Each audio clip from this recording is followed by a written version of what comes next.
Hi, good evening, everyone. Am I audible? Yes, sir, you are. Yes, sir.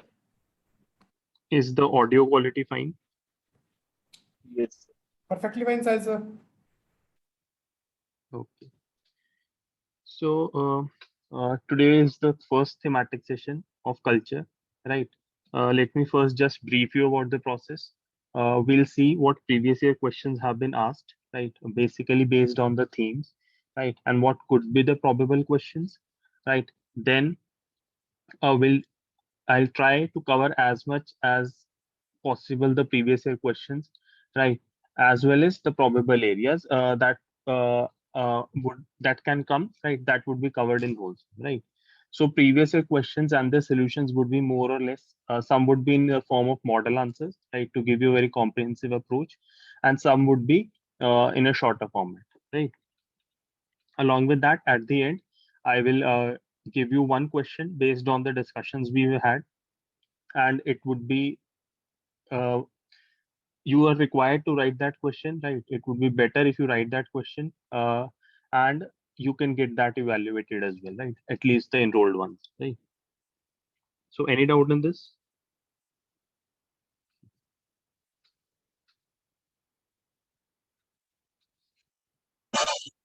No, sir.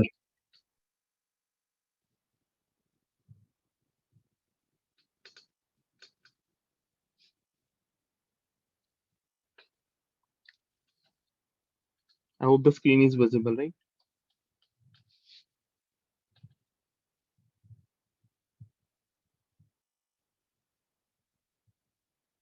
Okay.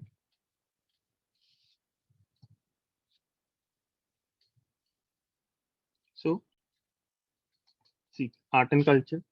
If we see the themes which have been asked in previous year questions: architecture, literature, visual arts, performing arts, and miscellaneous themes, right? Architecture, they've asked about Chola, they've asked rock cut, they've asked Indus Valley, they've asked certain things related to Buddha architecture, basically relating it with the Pala period, right? What are the other areas which can be expected?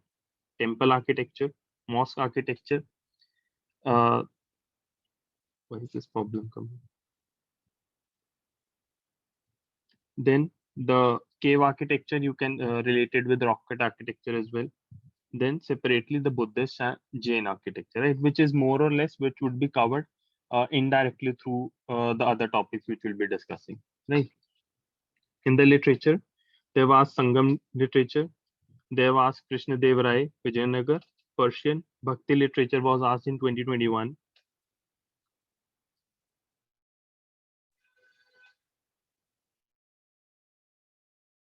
Vedic literature, Buddhist literature, Indian literature, and some other forms of literature, right? Visual arts, there was Gandhara twice, there was Mesolithic paintings, Gupta coins. What are the probable areas? Overall idea about the sculptures plus some specific sculptures, bronze sculpture, coins, cave paintings, Mughal paintings, regional paintings. In the performing arts, till date, they have only asked about Tandav dance. So and that was in 2013. So in last 7 8 years, they did have not touched performing arts more, right? So either it could be because of maybe they have disoriented from the pure performing arts, or maybe this year performing arts is coming, right? So very briefly, what are the things we at least need to cover on a bare minimum level, right? That would be the brief discussion on dances. See, if you see from the prelims perspective, dances are a different thing, right? You look at the folk dances, you look at uh, the specifics of each and every dance. But as far as mains is concerned, this much information is not possible to be retained, right? So I've included the points which are easier to retain, so that when a question comes, at least you have something to write on it, right? Then music and its types, again, the general points, right, which can be emulated in an easier manner, right? Then miscellaneous, they've asked on Bhaktism, Sufism, about the travelers, general discussion on inclusive Indian culture. Then similar Lee, Bhaktism, Sufism, and travelers, they again that again can be asked, right? Because it is a very open topic, right? Then Indian philosophy, that has not been asked till date. Contribution of science and technology has not been asked till date. See, this is what is the most important thing from art and culture perspective, right? Apart from this, if you argue that okay, fairs and festivals, martial arts, and all these things can also be asked, of course, there is no limit to all this thing, right? But we are focusing and we are directing our efforts based on the previous year questions, right? Because if you start digging in art and culture without worrying about the other aspects which are being compromised, you will probably in a greater loss, right? So this is the idea that okay, these are the areas they have touched in the previous years, and based on these areas we have to cover, of course, those areas as well as what are the probable more areas, right, they can cover, right? Any doubt in this?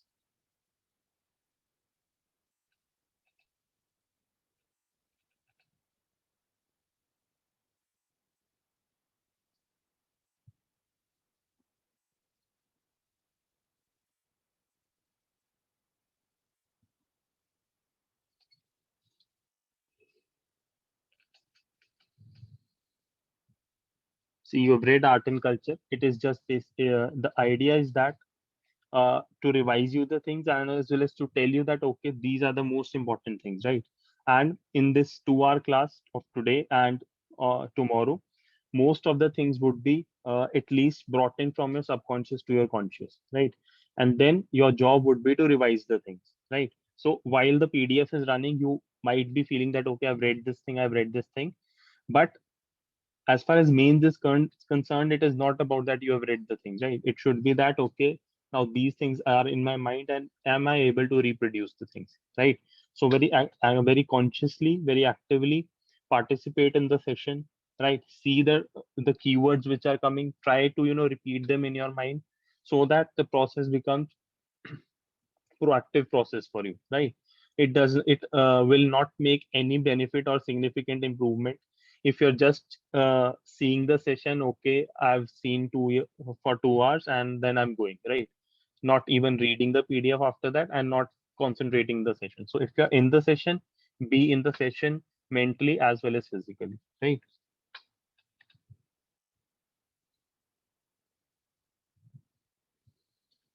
So okay, first is Indus Valley civilization architecture. The most important part is the town planning, rectangular grid pattern, right? Roads in north, south, and east, west direction. See, I'm again saying again and again that it is not that okay, I know north, south, east, west, all these things, right? You should repeat these words in your mind, right? So that uh, when something related to Indus Valley civilization comes in, let's say a test series or maybe in the actual exam, you actually feel that okay, I've tried these things again and again.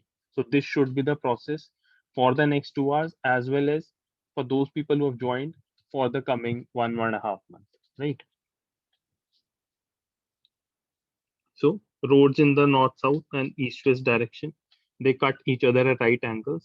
These are the keywords, right? If you put in these keywords, they will certainly improve your marks. Right?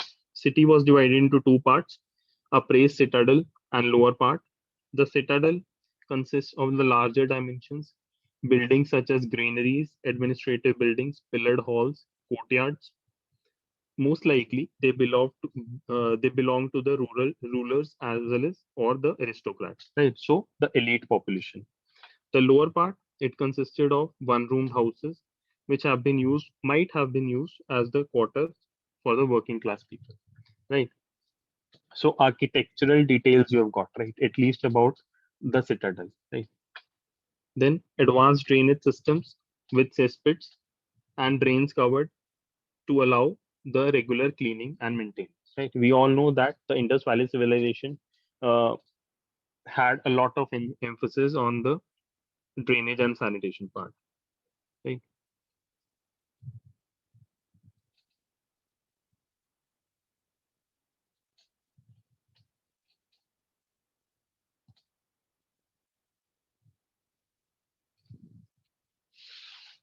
Just a second.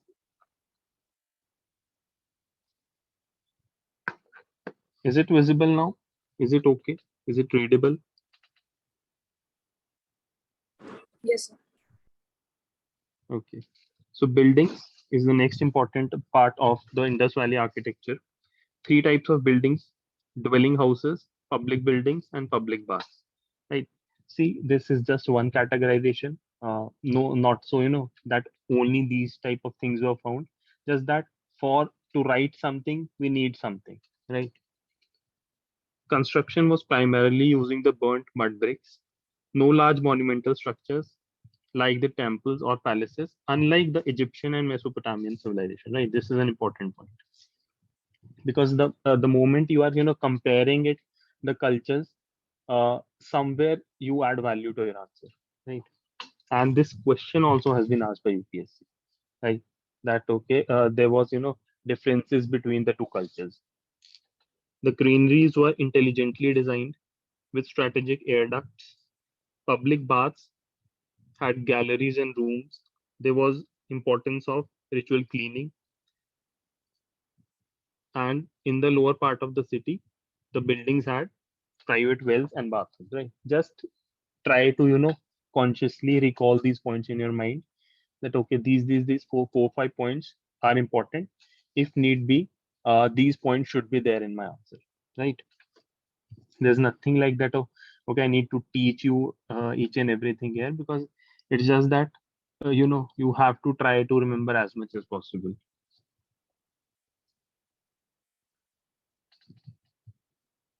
So Indus Valley, this is done. Indus Valley, of course, the part of art is left, that will be covered on later on. So next is the temple architecture. They have not asked very explicitly, right? So for a temple, you can focus on these dimensions: origin, specific features, location, diagram, particular sculptures which are present in a particular temple, right? The beginning of temple architecture was with the Gupta period due to the gradual coming of Bhagavatism, right? So it looks nice if a question on temple architecture is coming and you're actually showing the evolution, right? People started worshipping images of Vishnu, Shiva, and Durga. Phases, just have a broad idea. The direct question won't come. But in case, let's say you need to make a small flowchart or something, this can be made, right? So that the phases imply the gradual progression of temples from flat roofed monolithic temples, single pillar temples, to the elaborated sculptured architecture. Right. So 5 stages. Need not remember anything. Just that with the time, the ornamentation and the complexity of temples have increased. Right. The first was flat roof temple. Then gradually platforms were raised, passageways were constructed, Garbhagriha was constructed. Then Shikhara was added. Right. Panchayatan style. This is the Panchayatan style where you have the primary shrine and you have the subsidiary four shrines. Right. This the examples for this is the Dashavatar temple and the Durga temple at Ehod, right? So these are the small details which you should be remembering, right? Okay, Panchayatan style, Dashavatar temple and Durga temple. We believe me, we try to do too much, but at the end, even these many details are not in our mind, right? So for art and culture, at least be sure that the bare minimum is done from your side, right? When that is done, when that is revised twice, thrice, you have implemented that thing on paper and you have time left, right? After doing everything else, that is when then you can proceed for other things, right? You should not be that, okay, Sir, for art and culture only. sorry to interrupt. Could you please zoom in a bit? Just a second. Zoom, you cannot zoom it from your side. I guess that is possible. No, sir. We can zoom it from our side, sir. We can zoom it from our side. Okay, yes, it is. Okay. It's not. Yes, yes. Right. Shrines became rectangular then, and fifth last was the introduction of circular temples. Right. If you see, unrelated thing, but if you see in 2021, there was a question that this particular temple is the only circular temple in India. right? So if you had that idea that okay, fifth stage was introduction of circular temples, and that was way back, right? So could have made the things out of there. Right? The types, Nagara architecture, that started with Gupta period, then it developed in the post-Gupta period, and then in the early medieval India. Right? What is the structure? The mandap, of course, the diagram is coming in the next page. The mandap, that is the hall. Garbhagriha, sanctum sanctorum. Shikhra, the mountain-like spire. Right? There are variations of Shikhra, like the Rekha Shikhar, Kamsana, Vallabhi. Just remember the keywords. No need to know what are these. Right? Vahan, the vehicle of the main deity. Amlak, the thing on the top. Right? Other important features. These are the features of the Nagar architecture, right? Which distinguish them from the Dravida architecture. Right? There were no water tanks. They were built on upraised platforms, pillared approach, different sculptures carved on pillars. Right? Regional variations. Three regional variations. Number one by Odisha dynasty. In Odisha by the Ganga dynasty.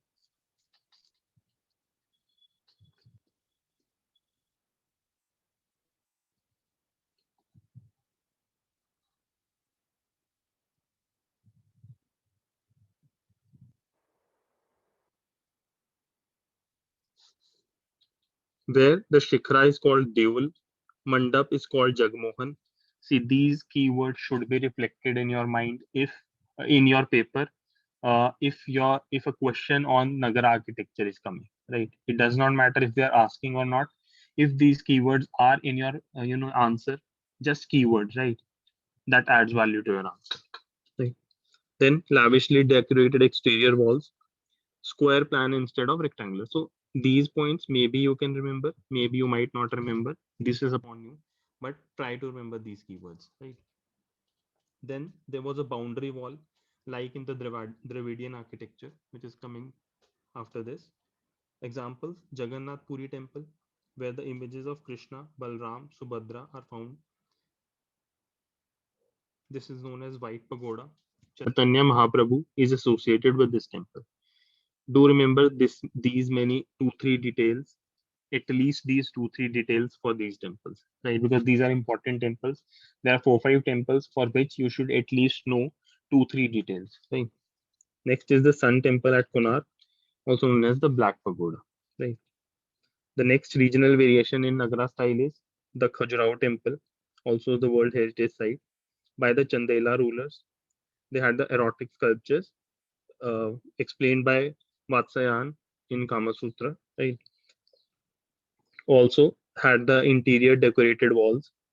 Both all the types of temples, Hindu Jain religion temples were found there, right? So see, the association is coming that okay, Jain temple and Khajuraho, right?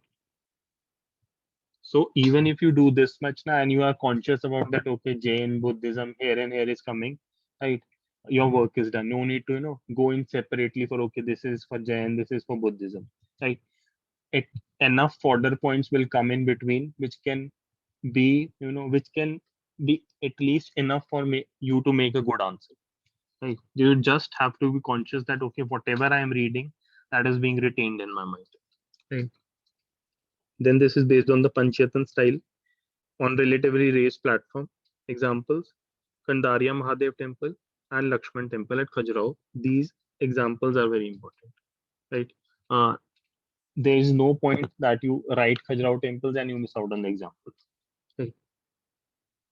So just do this much, but at least do it in a proficient manner, right? Next is the Solanki School of Architecture, Gujarat and Rajasthan, also known as Maru Gurjar style. They are devoid of carvings. Torans are found, the gateways, right? And most of the temples here are the sun temples. Right? You can see the architecture here. You would have done it in the prelims as well. The major difference I've told you. This is the Shikra. Here is the Viman, right? Then large mandaps here, right? Then upraised platforms. Here the platforms are slightly on the lower side. Okay. Dravida architecture of South India. originated during the Pallav dynasty. The features: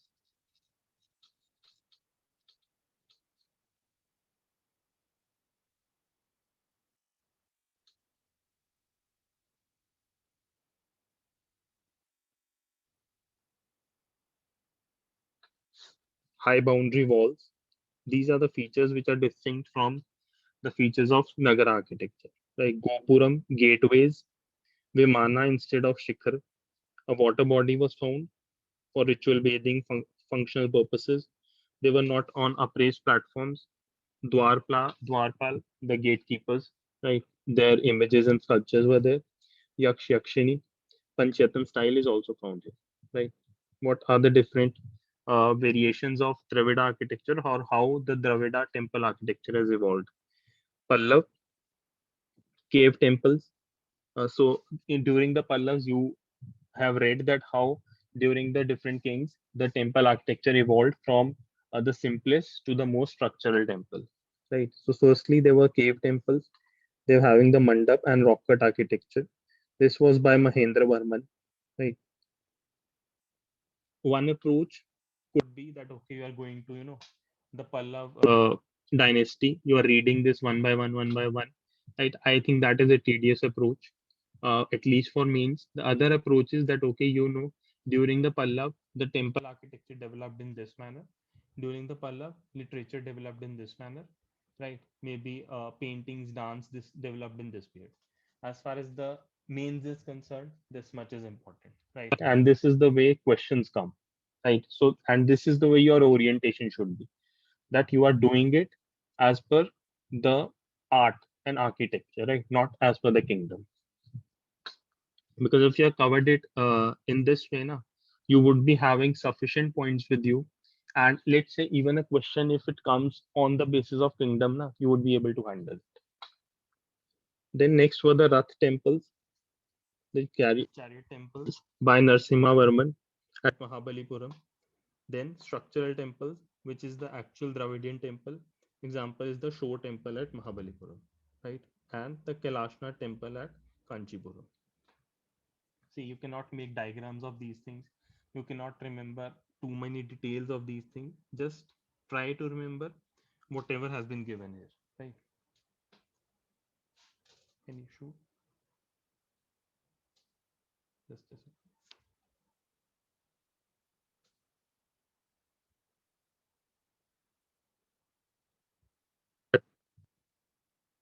There's a voice issue.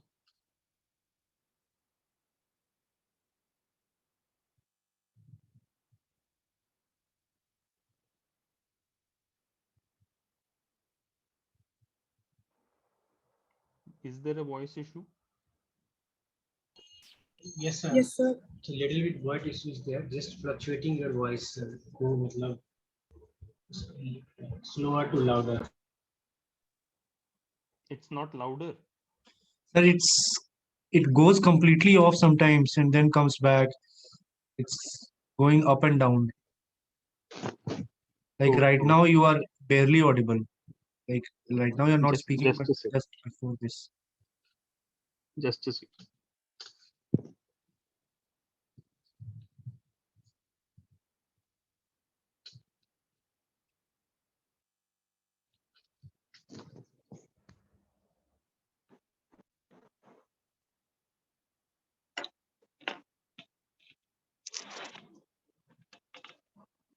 Is it better now? Perfect, Yes, sir. Yes, yes, sir. sir. It's better now. Yes, sir.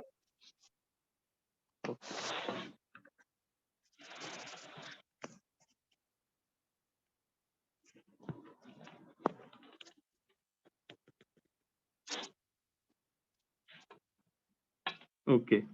So the features of the Mahabalipuram architecture: the rock cut caves at Varaha, the sculpture. You just need to drop these keywords, right? So that the examiner knows that okay, you know these things, right?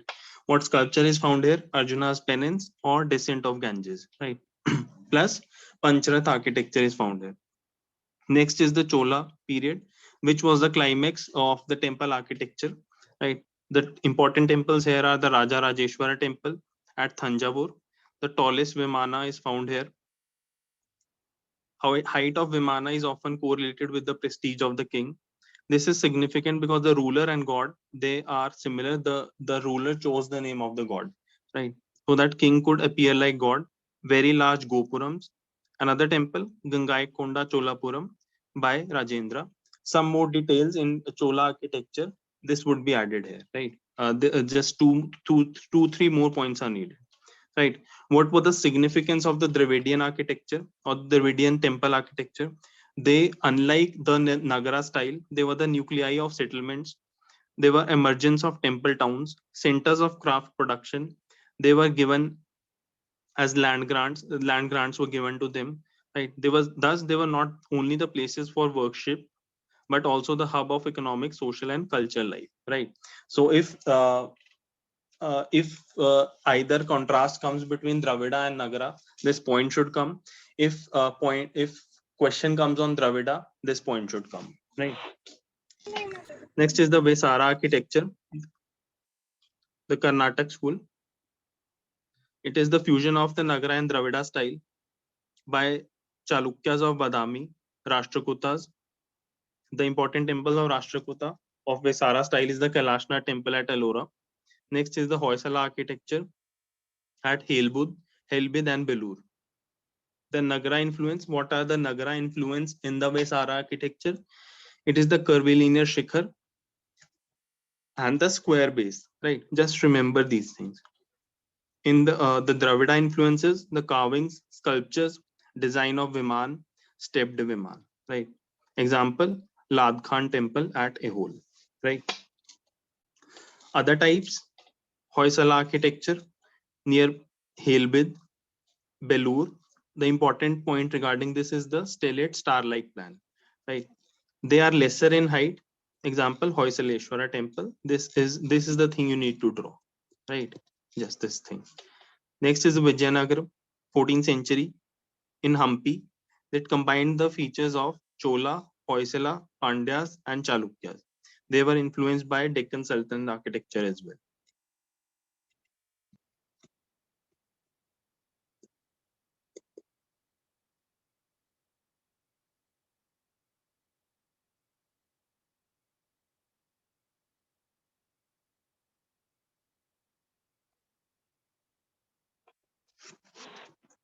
Features of Vijayanagar time, architecture. Rai Gopurams, they were extremely large gateways, musical pillars, Kalyan Mandaps, boundaries, horse images, and secular buildings, right? Remember this thing, Vijayanagar literature has been asked.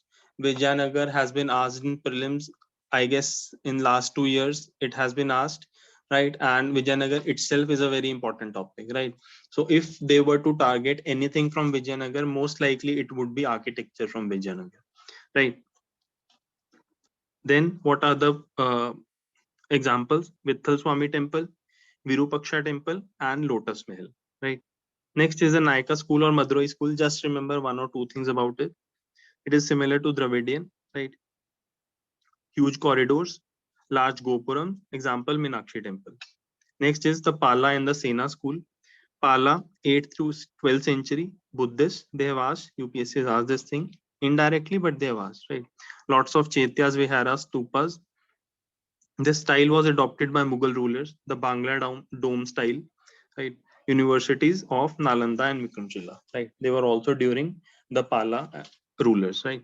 Sena, they built both the Hindu and Buddhist architecture. They were famous for the sloping roofs, right? Example, Siddheshwar Mahadev temple. If you can remember, that is good. If you can't, just try to focus your attention on the above temples, right? Then outside India, not important, but just you can remember, right? Angkor Wat in Cambodia, Pashupatinath in Kathmandu, right? Aditya Sun temple of Multan, right? So temple architecture, just try to remember these many things. More or less, if the question comes, if you have organically integrated these things into your mind, more or less the question would be done, right? Next is the Indo-Islamic architecture. Muslims absorbed a lot of features of local cultures and traditions, plus combined them with their own architectural practices, resulting in Indo-Saracenic or Indo-Islamic architecture. right? They borrowed the architectural elements liberally, right? Features: true arc style, right? Use of mortar. No animal or human figurines were allowed, unlike the previous ancient times. Spacious and massive buildings.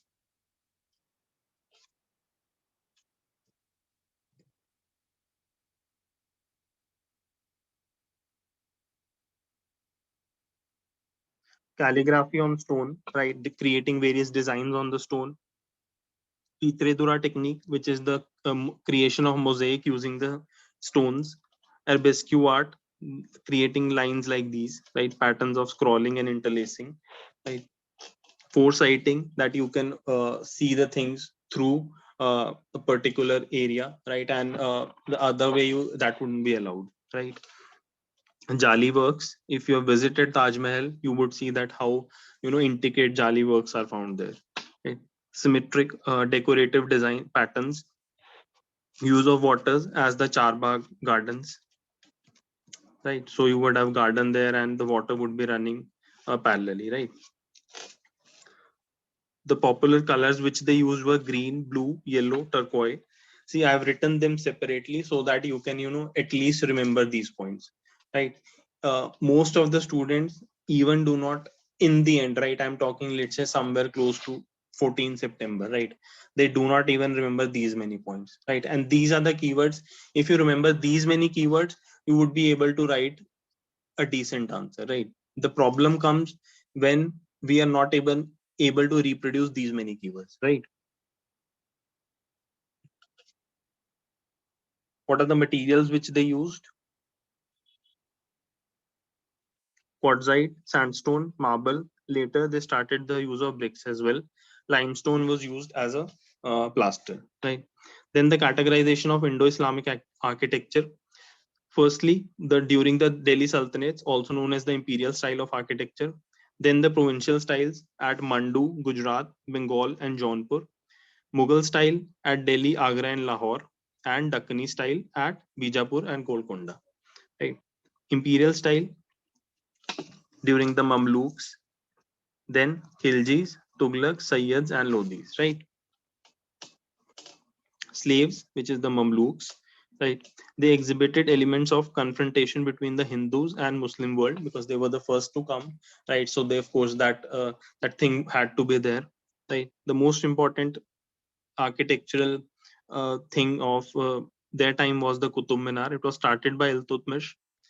It was associated with, just remember these 3-4 points, right? So that you have at least something to write. Right? Associated with Khwaja Qutbuddin Bakhtiyar Kaki, 4 projecting balconies and stories which are tapering towards the top. Right? You can see the height, the width is reducing. The upper 2 stories, they were added by Firoz Shah Tughlaq, right? So the construction, it went on to the third dynasty, right?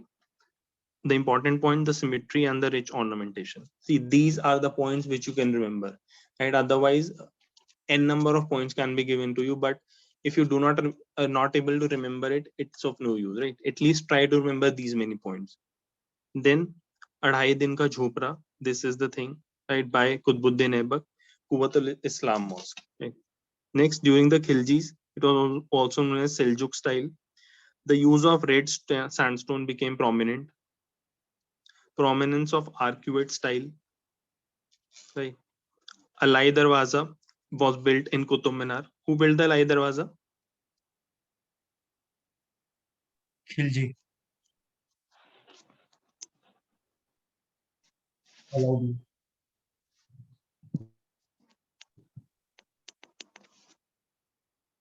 Siri Fort.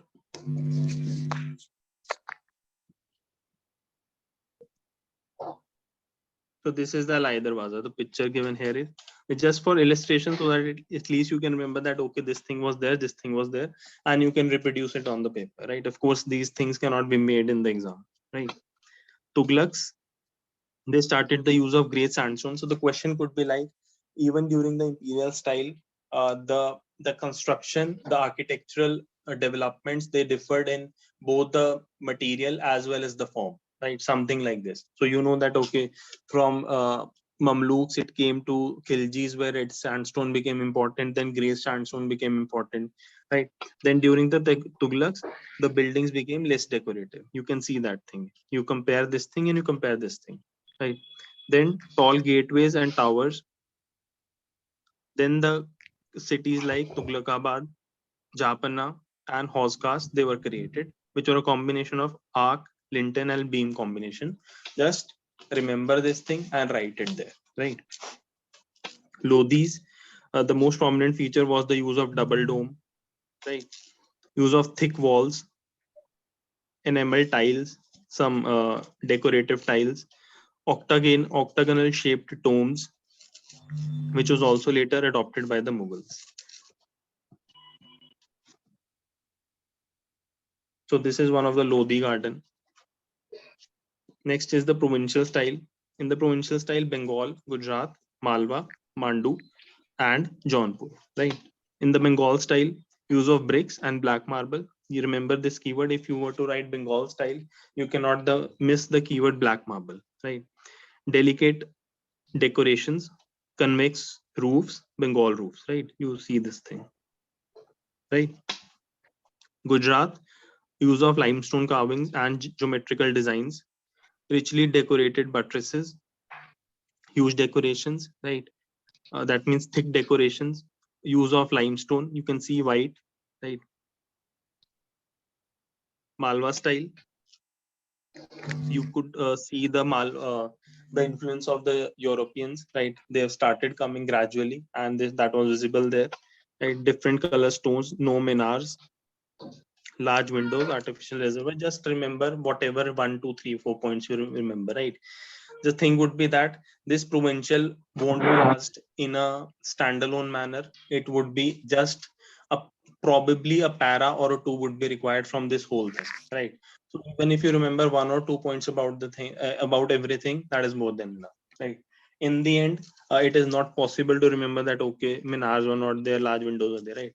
Not humanly possible, right? But just you should have an idea, bare minimum idea of the things, right? Next is the Jaunpur style, also known as the Sharki style. They also avoided the use of minars, and the most prominent example is the Atala Mosque, right?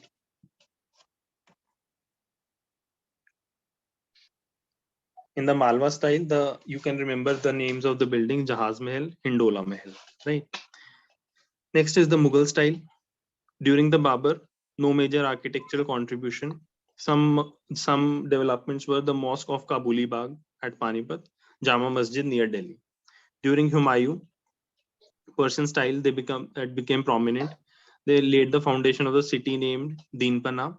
Humayun's tomb was constructed by his widow Hamida Begum. Right? It was a mix of Indian and Persian artistry, which used the red sandstone. Right. So remember this thing, red sandstone, because see, material wherever it is coming now, there's a chance, there's a possibility that a question based on that thing can come. Right. That okay, it differed in material, it differed in form, it differed in utility. Right. So whatever material is being used in this PDF now, even if you just remember that much, you would have enough points with you, right? And the white marble. Akbar, he majorly used the red sandstone. The building lacked domes. There was extensive use of chhatris, also known as the Akbar style. Introduced the Tudor architecture. Just remember this thing, Tudor architecture. He built the secular buildings. We all know that thing, right? Examples: Agra Fort, Fatehpur Sikri, which is the city, right? Then Panch Mahal, Buland Darwaza, Jodh Palace, Diwane Khas, right? Tomb of Saint Salim Chishti. So remember these uh, buildings which were constructed during the time of Akbar, right?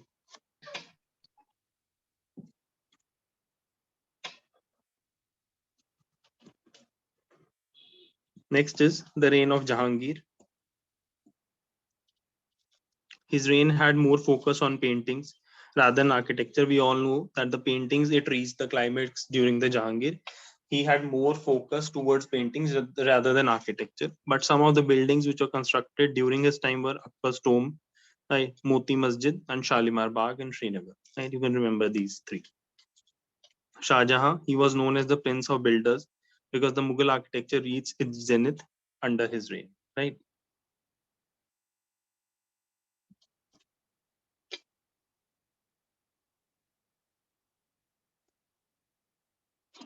Extensive use of white marble. Again, the material has come. He built the Shah Jahanabad city. The important buildings: Red Fort, Taj Mahal, Peacock Throne.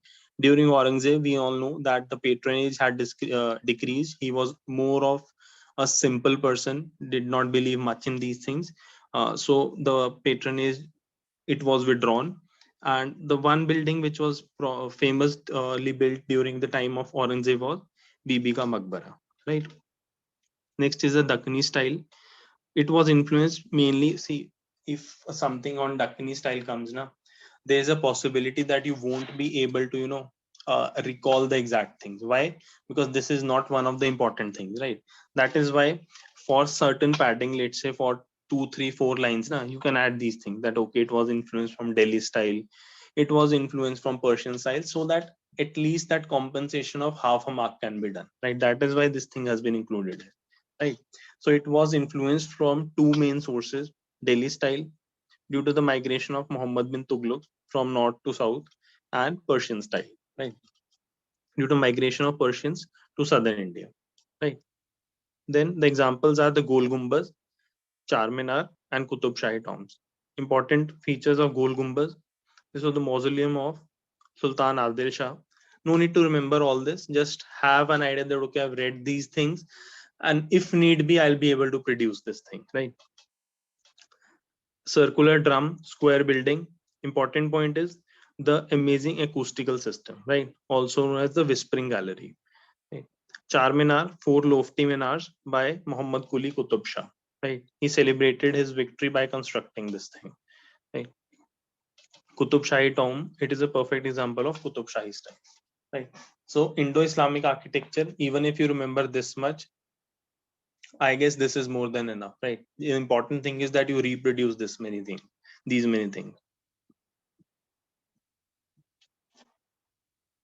This is just a comparison so that you know that okay, how you can utilize the things you have read, or maybe just 1 or 2 points additional, right?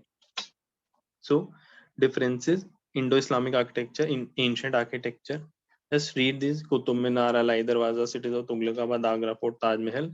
And here you had the Bronze Age Harappan cities, cave architecture, Nagara style temple architecture, Dravida style architecture, and Buddhist and Jain architecture, right? So just for some further points which have been segregated according to how the question could be asked, right? Just read these things. Next is we have done architecture, we have done temple, and we have done Indo-Islamic, right? And we have done IVC. Next important thing is, see, firstly we are discussing the most important things. Whatever remains, whatever lesser important remains, that will be taken care of later on, right? Next theme, a literature. What they have asked is Sangam literature, Krishna Dev Rai, Persian, and Bhakti in 2021, right? What could be the probable areas? Either they can ask you kingdom or chronology wise, or they can ask you language wise, right? We are going chronology wise, and I've written the language in the bracket wherever it is possible for you to recall, right? Let's say for Vedic literature, the major language was Sanskrit. So if a question comes based on that, discuss the evolution of Sanskrit literature, right? You know that where you need to hit on, right? Vedas, they signify knowledge, direction to humans to how to conduct themselves, philosophy of Vasudhaiva Kutumbakam. All these were things which are mentioned in the Vedas. Rig Veda, earliest 1028 hymns, also known as the Suktas. They were sung in praise of God like Indra, Agni, Usha, Aditi for seeking godly pleasures. Right. Yajur Veda, regarding the details of rules to be observed at the time of sacrifice. Som Veda, basically the tunes which set the tunes which are set which were used for the rituals, right? Tunes for the purpose of chants during sacrifice, right? Origin of Indian music is traced to this thing. Atharv Veda, charms and spells to ward off evils, right? Just remember this much. uh, Probably if you try to go beyond this thing, that okay, in this thing this was Shukla Yajurved, Krishna Yajurved, if you can remember, probably it can benefit you. But if you can't remember it, at least try to recall this much. Brahmana, they were treatises related to prayer and sacrificial ceremony. Upanishads, they were the philosophical texts which talked about soul, absolute, origin of world, mysteries of nature. Aranakyas, they were the forest books which talked about rites, rituals, sacrifices, and mysticism. Right? With very less chance that a question on Vedic literature will come for 15 marks, right? Almost a 0% chance, right? But if a question on 10 marker comes, there's a possibility that it would have two parts, right? And this much is enough for 6 to 7 marks. If you write this much, this is more than enough for 6 to 7 marks, right? More and above that, it would be the introduction and conclusion, right? Try to remember at least this much, right? Next is the Mauryan Empire. What was the literary development during the Mauryan Empire? Mudrak Rakshas, although it was written during the Gupta period, but it showed the developments or showed the happenings during the Mauryan period, right? Written by Vishak Dutt. It was a Sanskrit drama. See, again, the language is coming, so you need to focus upon this thing. My voice is clear now? Yes, sir. Yes, sir. Okay. So this was about how Chandragupta Maurya and Kautilya, they overthrew the Nandas, and it also talked about the socio-economic conditions of the time. Right. Next is Arthashastra by Chanakya. It had three parts about the king and the council, king, his council, civil and criminal law, and diplomacy and war. Right. It was the most important source of modern history. One thing which is needed to be added here is some 2-3 points on Arthashastra. Why? Because they have asked a question on Arthashastra in prelims, right? Somewhere this connection has been observed again and again, right? The things which is asked in prelims, there's a possibility that that thing somewhere it will connect again in the mains, right? So 2-3 points in Arthashastra will be added here, right? Megasthenes Indica, it talked about the social life, administration, and military organization, right? Others, the literary developments or other literary sources, the Jataks and the Puranas, Sri Lankan chronicles like the Deepavamsa and Mahavamsa, they throw the light on the role of Ashoka in spreading Buddhism in Sri Lanka. Right? Ashokan inscriptions, they were called Dhammalipi, which were related with the religion, morality, social and administrative matter, that can be compared also to the Dharma Shastras, law books of Sanskrit. Right?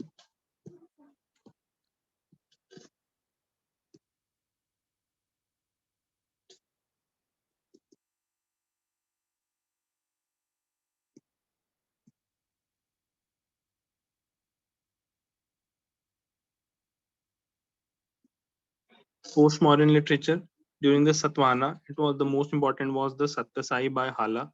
The language was Prakrit. During the Kushanas, they were the patrons of Sanskrit literature.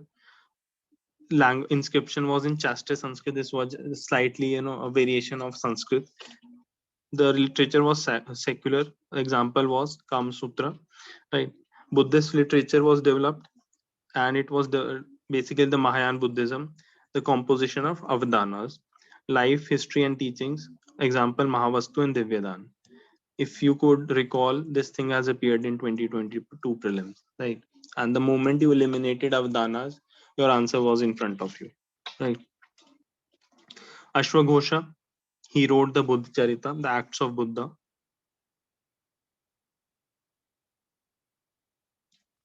They patronized Buddhist scholars like Vasumitra, Ashwaghosh, and Nagarjuna. Sangam literature has been asked. This content will be added on here, right? During the Guptas, the sources were Puranas. They told about the genealogy of Guptas. Others, Devi Chandraguptam and Mudrak Rakshas by Vishak Dutt. They talked about the rise of Guptas. Fahim, he left valuable account of the social religious conditions of the empire. You can write there that okay, he talked about that the Gupta period was more liberal than the Mauryan period, and it was more feudal than the Mauryan period, although the social conditions they had degenerated during the Gupta period. Right. The main language, it was the Sanskrit language, and the main script was Nagari script. Samudragupta, he was the patron of poets and scholars, example Harisena. Chandragupta too, he patronized literary figures like Kalidas, Amar Sinha. Kumara Gupta, he laid the foundation of Nalanda University. Other major literature, just try to remember 4-5 which you can remember, right? For Kalidas, Abhijan Shakuntalam, it was a love story. Malvika Agnimitra, we all know it was a love story. Raghuvamsa, Kumar Sambhava, Ritu Samhara, Meghdut, right? Just remember whatever you can, right? A separate question on Kalidas won't come, but yes, if you remember 4-5 books of Kalidas, it will add value to your answer. And just remember that okay, for 2-3 books, this was the subject of the book, right? Shudrak wrote Michkatika. Bharavi, he wrote the Kritarjunya. It was a story of conflict between Arjuna and Shiva. Remember this thing if you can. Vishnu Sharma wrote the Panchtantra stories. Amar Simha wrote Amar Kosha. He was a Buddhist scholar. Again, see, wherever Buddhist word are coming now, it would be better that you can, you just segregate these things. That okay, and at least 20-30 times Buddhist and Jain word will come in here, right? So if you do this thing, efficiently now, your Buddhist and Jain thing will automatically be taken care of. Ramayana Mahabharata, they were given the final touches during the Gupta period. Bhagavad Gita was composed, which talked about the dharma, compilation of law books known as Smritis. Then Sanskrit grammar works of Panini and Patanjali. Scientific literature we developed during the Gupta period. Aryabhatta, he wrote the Aryabhatiya. He was an astronomer and mathematician. It explained the scientific occurrence of solar and lunar eclipse, that the earth was spherical. He had knowledge of zero. He did not discover zero, but he had the knowledge of zero and the decimal system, calculated position of planets as well. Varaha Mihira, he wrote the Panch Siddhantika, which was about the 5 astronomical systems. Brihat Samhita, about the variety of subjects. See, Samhita means that okay, you are collecting some things, right? So you can remember it accordingly that it was for a variety of subjects: astronomy, astrology, geography, architecture, etc. Right?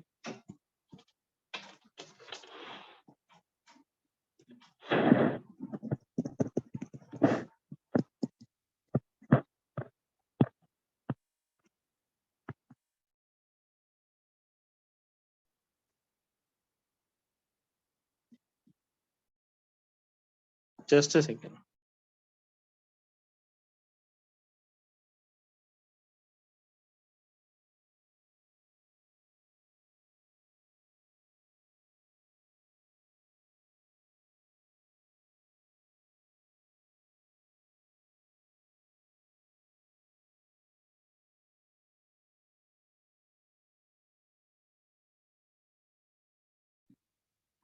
Next, in the field of medicine, the developments were by Vagbhat, right? One of the medical trio. The other two was the Charak and Shushrup. These were during the Kushans. He wrote the Ashtang Samagra, which was the 8 branches of medicine. Just need to remember that okay, Vagbhat, Ashtang Samagra, so that you have some keywords to expand your answer. Right? Romak Siddhanta related with astronomy. This indicated the Roman and Greek influence. So this becomes, a further point for you that okay, Roman Greek influence was also in the field of astronomy, which is seen by Romak Siddhanta. Right? South Indian literature, Pallava. The main language was Sanskrit. They were the great patrons of art and architecture and literature.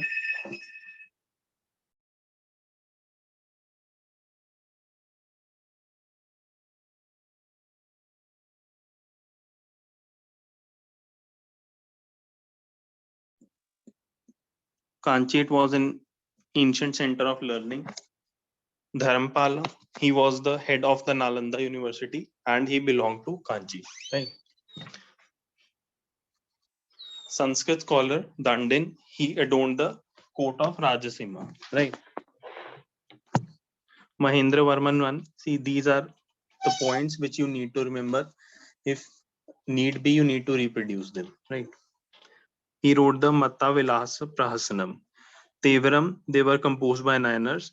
Nalayara Divya Prabandham, they were composed by Alvas during the reign of Pallavas, right? Then, if you can remember, Perundavanar, he translated Mahabharata as Bharat Vemba, right, in Tamil. So, these many details for Pallavas with respect to literature you need to remember, right? Next is the Cholas. Tamil literature reached its peak during the Cholas. Sivakasi Tamani by Thirukatevar, Ramayana composed by Kamban, Periyampuram by secular masterpieces of this age. It is upon your capacity now. Like if you're from North India, it would be slightly difficult for you to remember. So it is all on your capacity how much you can remember, right? The Tamil grammar, important grammar which developed during this period was Kaladam, Nanul, and Yaparangulam, right? Chalukyas, mostly their development was in the field of architecture, which we have seen. Rashtrakutas, this is important. This has not been asked, and there is a high possibility that it might be on the list of UPSC. Right? Rashtrakutas as a kingdom also has not appeared, right, in the past few years. Right? Sanskrit literature, Trivikram wrote Nala Champu, Halyuddha wrote Kavi Rahasya, Viracharya was the mathematician who wrote the Ganitaswaram. Right? Again, I have written here, you have to cram according to your capacity. If you feel you cannot do it, probably just move forward. But yes, you need to then accept the fact that probably it will cost you half a mark or something. Right? Jain literature, it flourished during the Rashtrakuta period. Amog Varsha, he patronized the Jain scholar. Jina Sena composed the Parshva Buddhya, the biography of Parshava, one of the Jain saints. Right? Gunabhadra, he wrote the Adipura, the stories of various Jain saints. So again, the important details regarding Jain literature and Jainism are coming in here. Right? Kannada literature, it saw its beginning during the Rashtrakuta period. Kavi Rajamarg was written by Amog Varsha. It was the first poetic work in Kannada. Pampa, he was a Kannada poet. He wrote Vikram Sena Vijaya. Pune, he wrote the Shantipura. Right. I know this would be slightly difficult as compared to the Gupta and Mauryan thing, right? But if a question comes, it would be more or less directly on that. Okay, the South Indian literature had was rich in antiquity and had developed over a time, right? So you would need to reproduce these particular keywords there, right?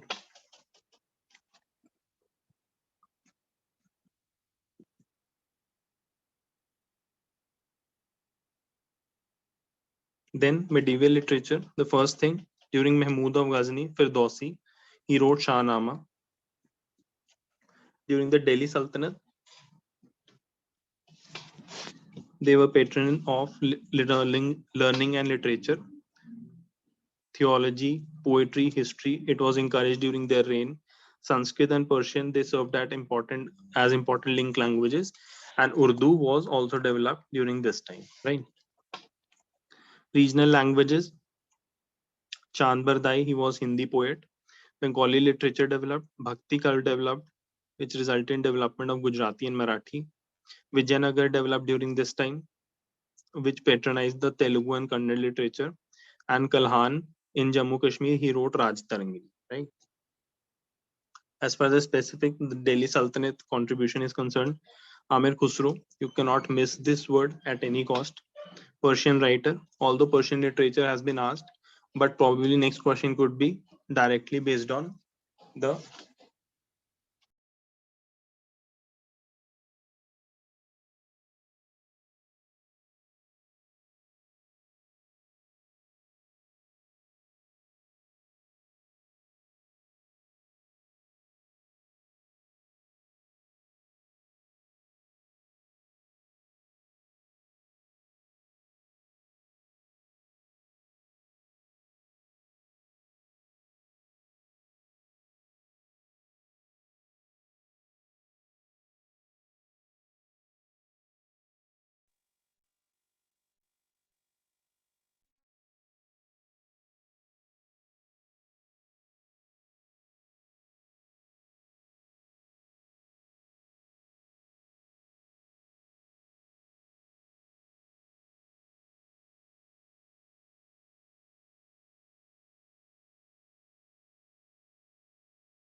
over. Sir, your voice Yes, is yes, not I coming. got that.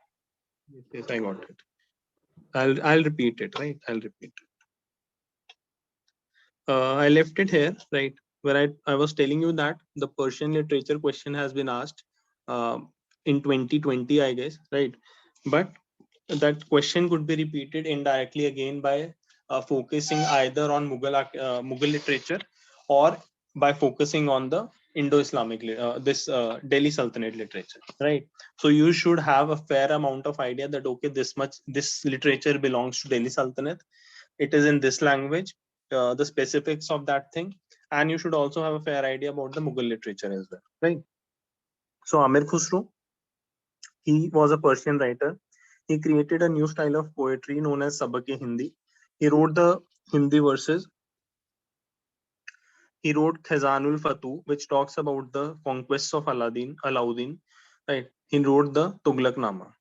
Next is Minase Saraj. He wrote the Tabakat-e-Nasiri about the history of Mughal dynasties up to 1260. Zia Naqshbandi, he wrote the Tutunama, the book of the parrot. See these things, na, we are not able to recall in the actual exam. So do focus your attention toward remembering these facts. Because if a question on this thing comes and if your answer is without the facts, you are just beating around the bush, you will not get more than 25% of the marks. So maximum you will get is a 2.5, and I'm saying maximum, right, out of a 10. While a topper who he's comfortable with these words, he will write these words, right? Because story and everything, it is just about whether you can recall these words or not, right? And if you write all this, there's a possibility you will get a 6, a 6.5, and if UPSC is liberal on GS1 that day, maybe even a 7 as well, right? Barani, he wrote Tarikh-e-Firoz Shahi, right? It contains the Tughlaq dynasty history.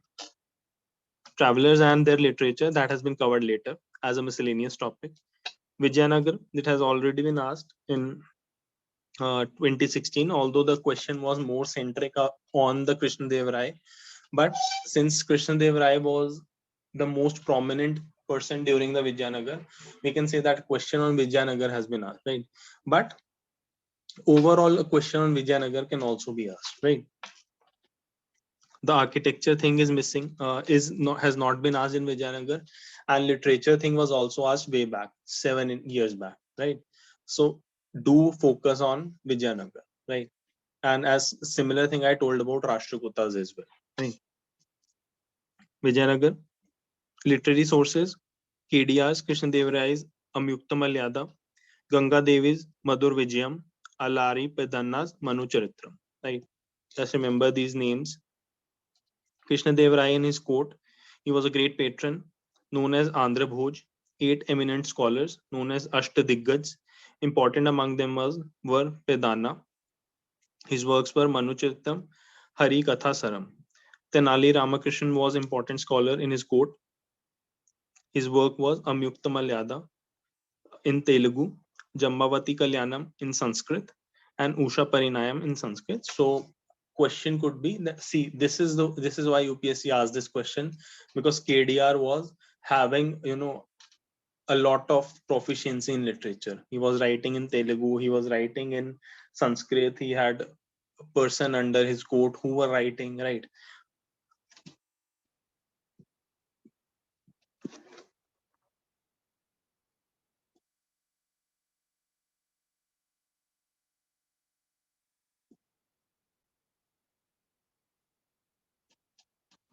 Next is Mughal literature.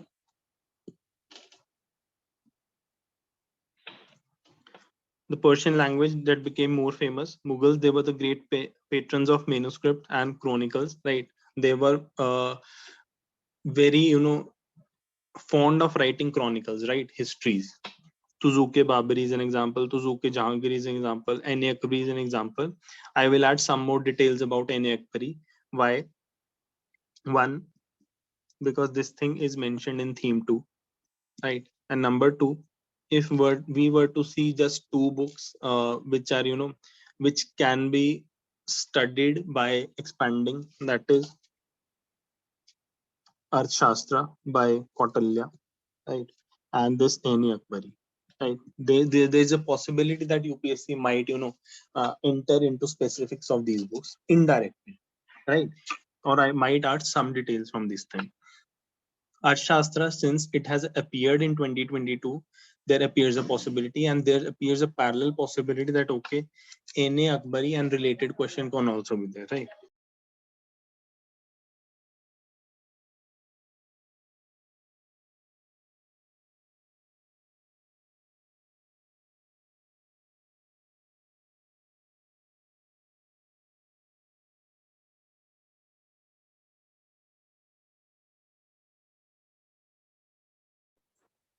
Sir, your voice.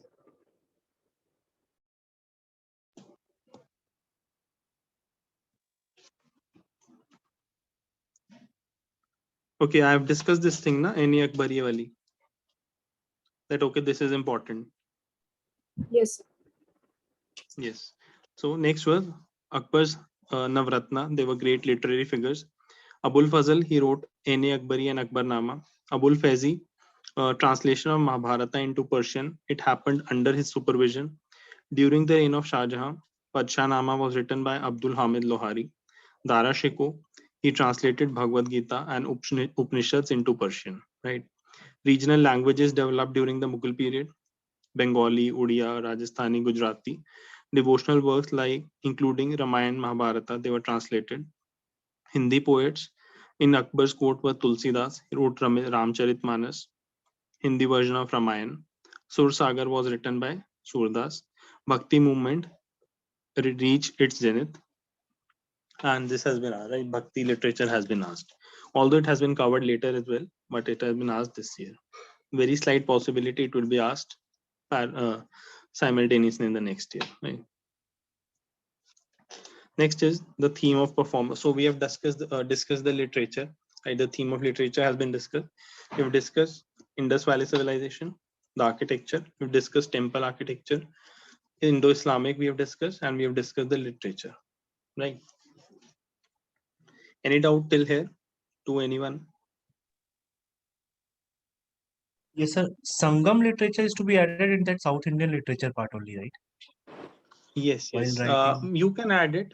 Basically, Sangam literature was somewhere, between BC and AD, so it came first. So that's why that thing has been kept separate, right? The Okay. things which were more in, towards the early medieval to late medieval, those were Pallav, Chola, and all these things. So that's why I've kept it separate. But yes, Sangam literature is a part of South Indian literature. And, it is the first of the South Indian literature. The details I will add it later, right?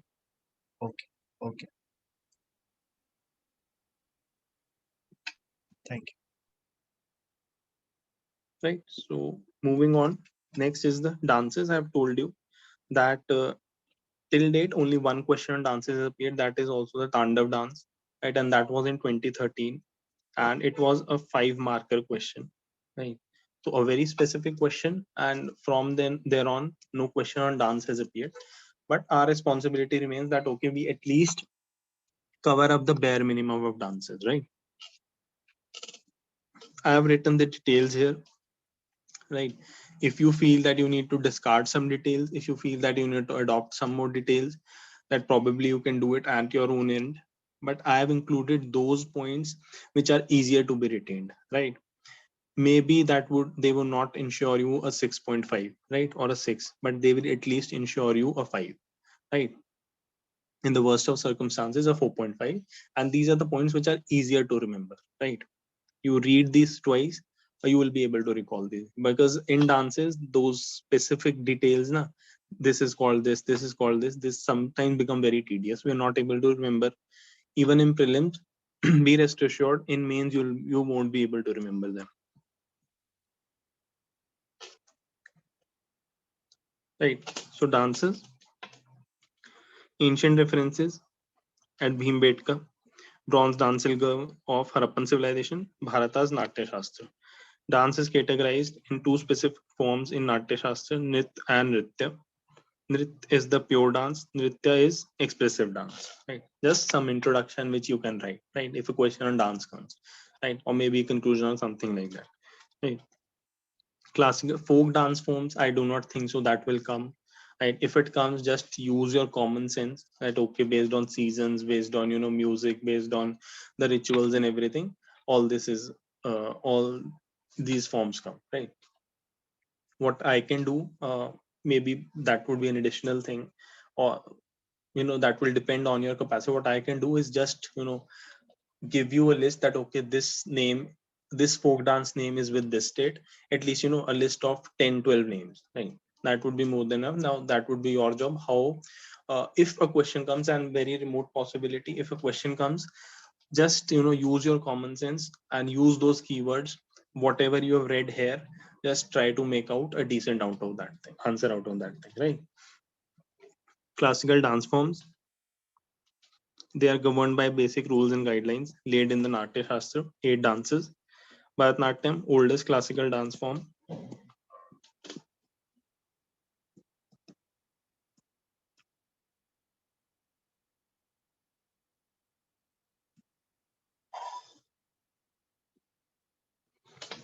Performance of the temple dances or Devdasis in Tamil Nadu. Conventionally a solo dance. It is a form of illustrative anecdote of Hindu religious themes and spiritual ideas.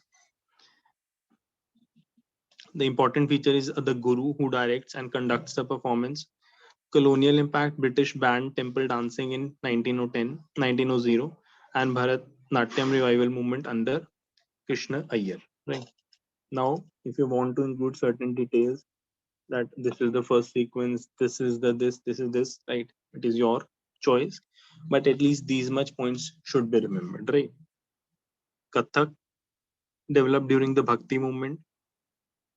The trends of theistic devotion to God, evolved in medieval Hinduism, who were basically this was propagated by the traveling bards of North India known as Kathakars. They were the people who were reciting the stories and everything.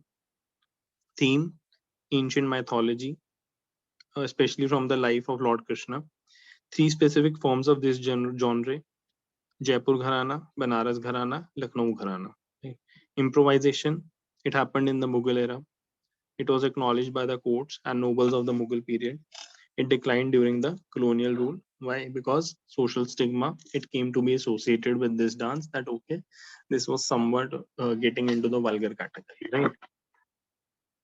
Next is Kathak, Kathakali in Kerala. Distinguished features: intricate and vivid makeup, unique face mask, styles and movements.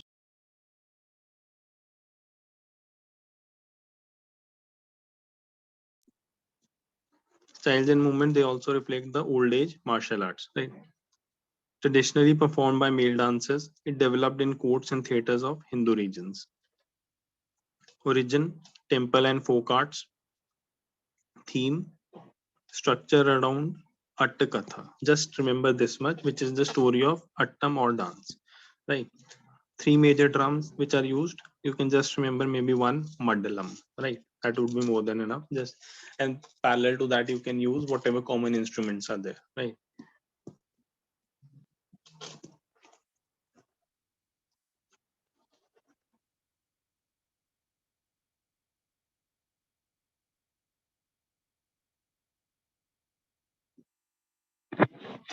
Kuchipudi in Andhra Pradesh, it evolved as a religious art, rooting back to the age of old age Sanskrit text Natya Shastra.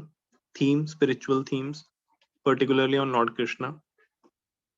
Natyam is usually performed by a group, in some cases by solo. Flourished in the 16th century under medieval rule. Several copper inscriptions mention this. Vijayanagar Empire uh, record about this dance. Right. Manipuri, theme of Vaishnavism and Raslila. Other themes: Shaktism, Shaivism. Incorporates graceful, gentle, and lyrical movements. Instruments: pung, cymbals. Just remember, right?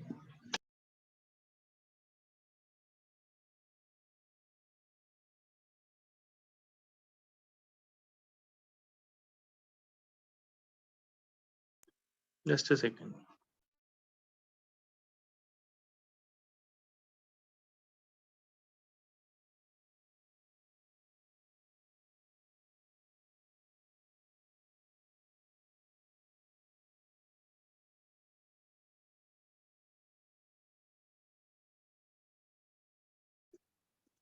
Next is Mohiniyattam, Kerala. It adheres to the Lasya type, which is the feminine type. Graceful, gentle, and feminine form of dancing. Conventionally, it was a solo dance performed by female artists. Voice issue, am I not audible?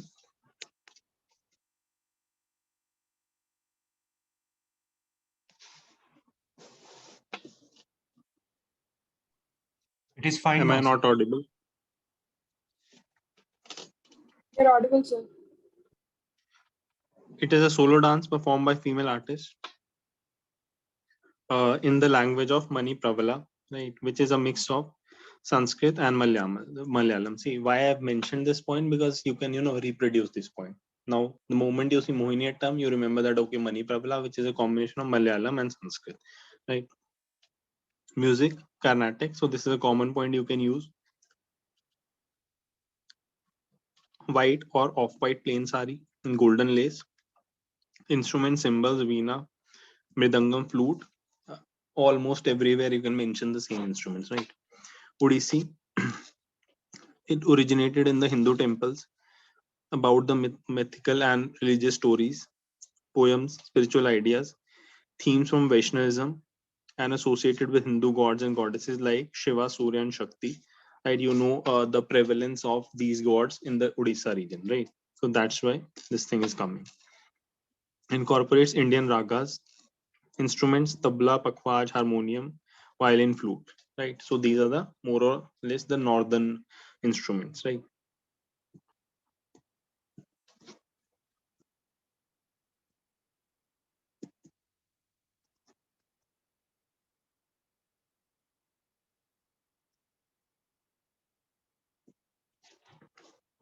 Satriya, introduced by Vaishnav saint Shankardeva in 15th century AD in Assam, about the mythological stories of Vishnu, performed in group by male monks known as Bhokots. Right, just remember this much: manjira, khol, and flute.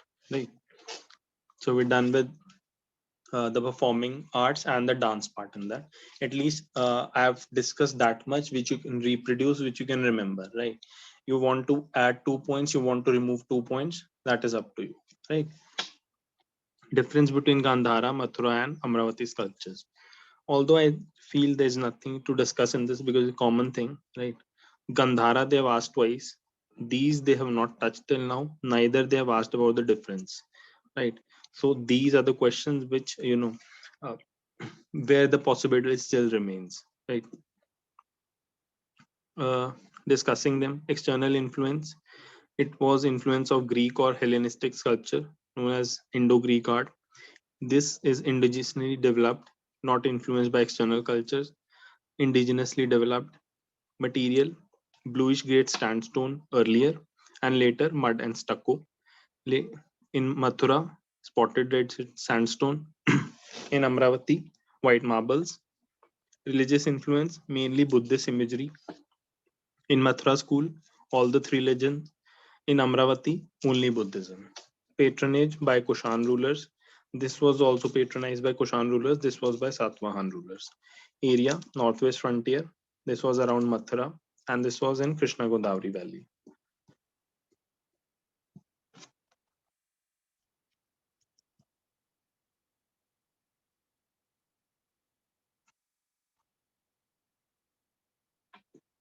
Right. Features, in the Gandhara, the Buddha is seen in the spiritual state, wavy hair, fewer ornaments, position of a yogi.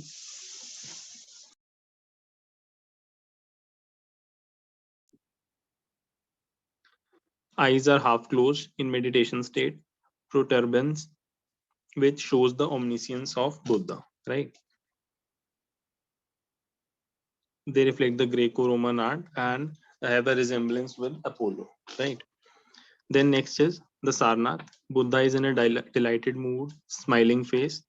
It symbolizes masculinity, tight dress, face and head are shaven, right? In Padmasan with different mudras, and a similar protuberance is shown, right? Then Amravati, since the sculptures are a part of narrative art, right? You are using the sculptures to narrate something, right? Therefore, less emphasis on individual features. They depict life stories of the Buddha and the Jatak tales, the previous lives of the Buddha, in both animal and human form. Natural and erotic figures, female, they were depicted using the different postures, right? So for reference,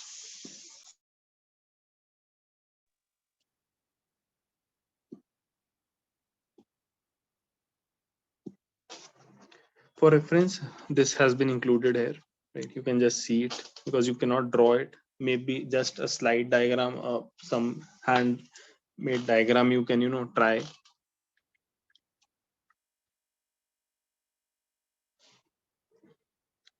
Next is the theme of visual arts and paintings. In the visual arts, the theme of paintings, right?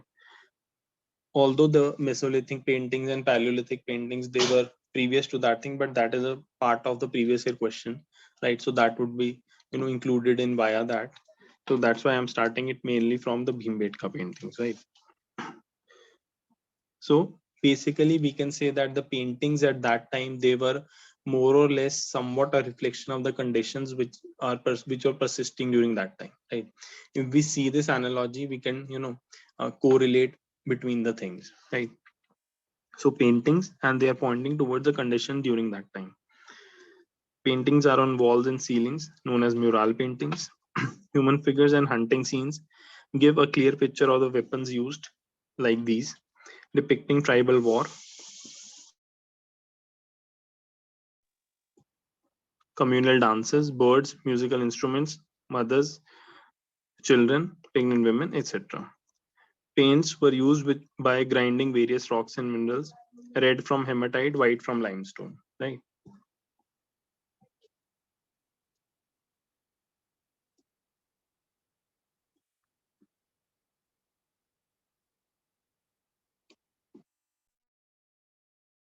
Just a second.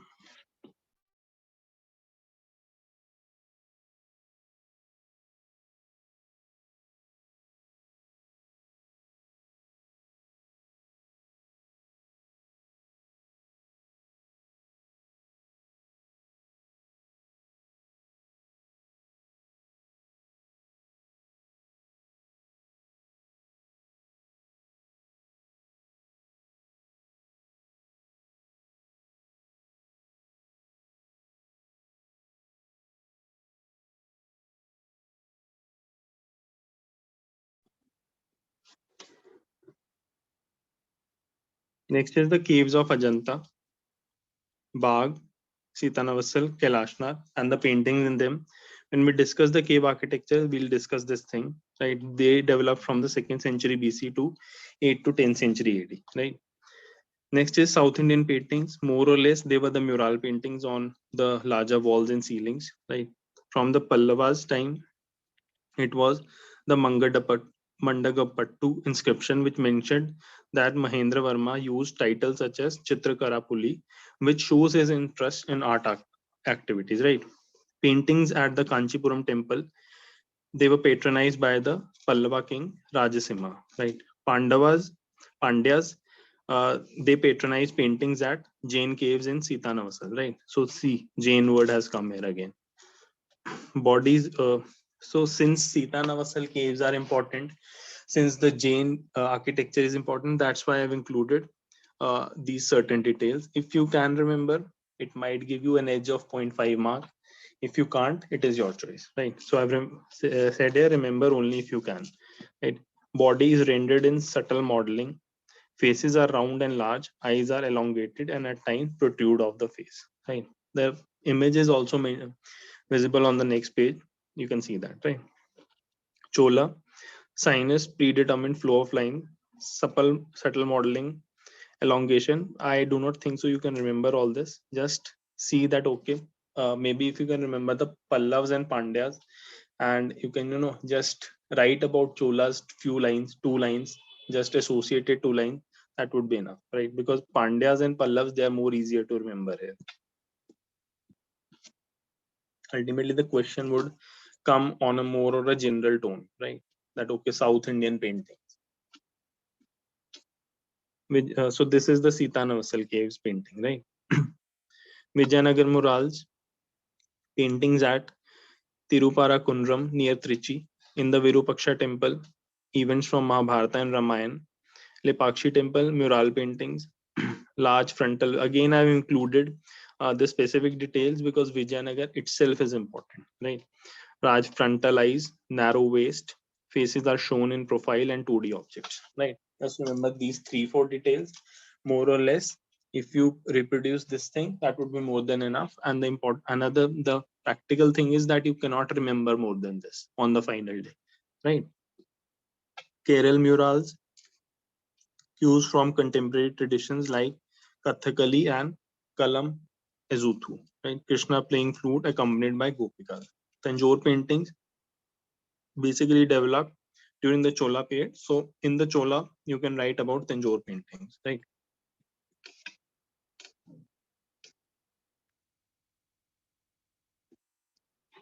Themes related to Hindu gods and goddesses and scenes from Hindu mythology. Special style of decorative paintings created on glass, use of gold leaf, smiling Krishna. Mughal paintings, this is important. Say 1 second. Yes, it is there. 16th and 17th century landmark of painting evolution in India, illustrations on the books and done in miniatures, unique blend of Indian, Persian and Islamic styles. Right? Persian is the right. Mughal kings wanted visual records of their deeds and as hunters and conquerors, right? So that this was one of the major themes during the Mughal painting, right? Plus, it was a combination of naturalism and fine and delicate drawing, had a very high aesthetic appeal, right? You see the Mughal painting and you feel that, okay, I am feeling good by looking at it, right? So it had a very high aesthetic appeal. Akbar, he established atelier under the supervision of Persian painters Mir Sayyid Ali, Abdul Samad Khan, who were originally brought in by Humayun, right? Examples during the reign of Akbar, Hamznama, Tutinama, Akbarnama, all were miniatures. Jahangir, portrait painting reached the zenith. He took delights in portraits of birds, animals, and flowers. Darbar scenes, they were also executed. Example, Razmnama and Rasik Priya. So this is one of the portraits of Jahangir. Right.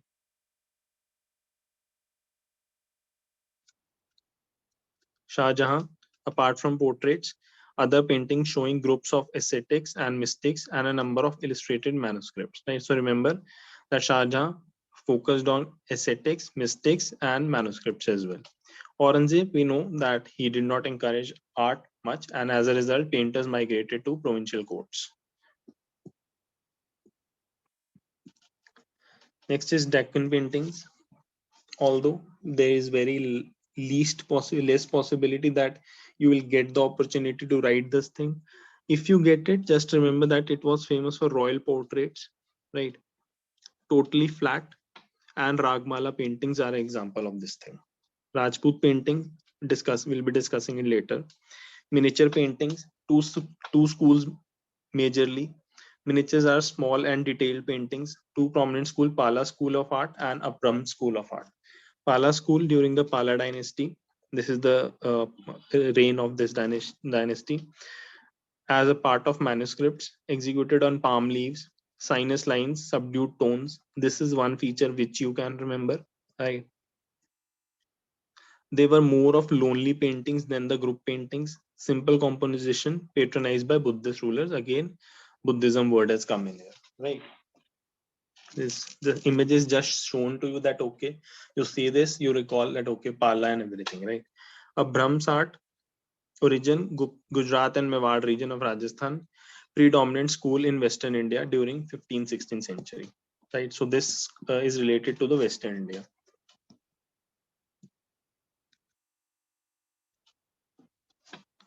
Most common themes, again important, Jain paintings, right? Since Jain word has come in here, that's why I've included certain details, which include fish-shaped bulging eyes, pointed nose, and angular faces. If you can remember, see, you can see this bulging fish-shaped eyes, bulging nose, and all this thing, right? Bulging eyes and pointed nose, right? Patchitra paintings, you know, the scroll paintings and everything, right? Just a form of a folk painting, you can say, right? Then, apart from this, Madhubani paintings, which were Bihar and utilized for when the mother gave it to daughter, right, during the marriage and after the marriage, right? Then another is Kalamkari painting in Andhra. Patchitra I mentioned. Then another one was it was scroll painting, fard painting, right? Even if you remember this many, that is more than enough, right? As far as the folk paintings are concerned, right? Regional schools of painting, I've told that since the patronage declined after Shah Jahan during the reign of Aurangzeb, as a result, painters migrated towards Rajasthan and the Himalayan region, right? As a result, it developed Rajasthani and Pahadi school of painting, right?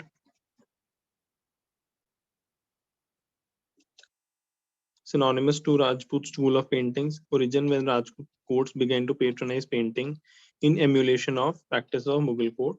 So there were reasons. One, the Rajputs themselves started to emulate, and one, the patronage with time decreased. Right, influx of artists and artworks. Examples or the types of regional schools under Rajasthani school: Mewar school of painting. Just remember these keywords: extraordinary tamasha painting. They show court ceremonial and city views, right?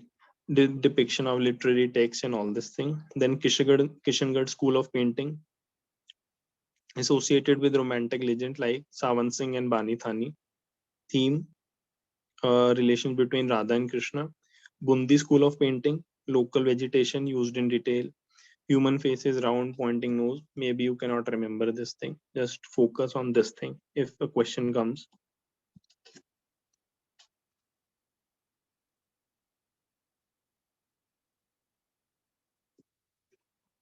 Then Jaipur School of Painting under the patronage of Savai Pratap Singh, painting to illustrate Bhagavad Puran, Ramayana, Ragmala, and several portraits. Marwal School of Painting, just remember the name, right? Details probably you won't be able to remember, right? These are difference between Rajput and Mughal style. You can read upon them.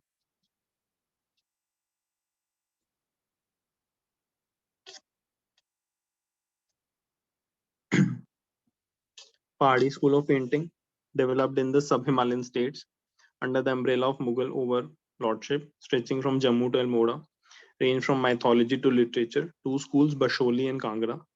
Basholi, expressive facing, receding hairlines. You can just remember expressive faces, big eyes, right? They used the Mughal techniques and styles. Kangra school under the patronage of Raja Govardhan Singh. Popular subjects: Gita Govinda, Bhagavad Puran, Satyasai, and love scenes of Krishna. Right.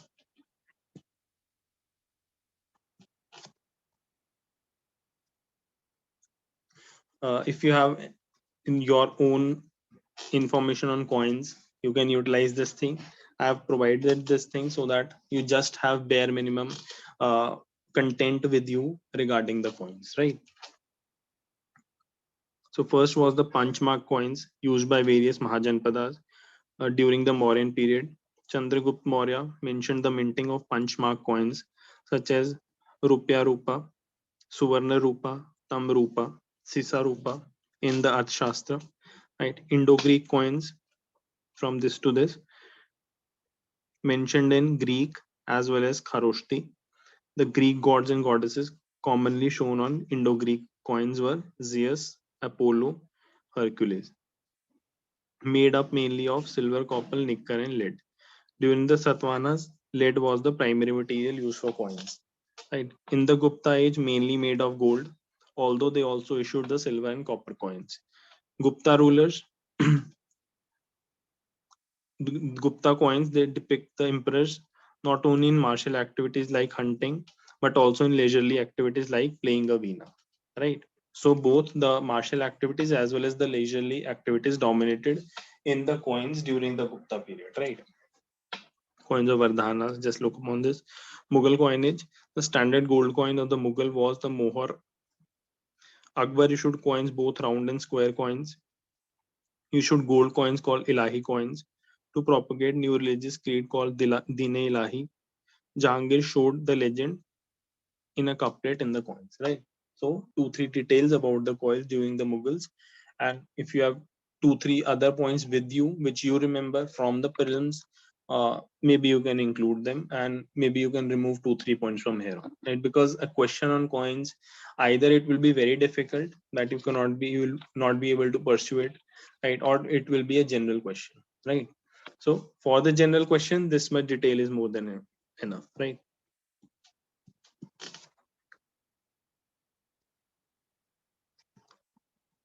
Next is Bhaktism, Sufism. Bhakti movement began from 8th century in South India, spread northwards from the 15th century onwards, maybe you can say 14th century onwards, reaching its zenith between 15th and 17th century.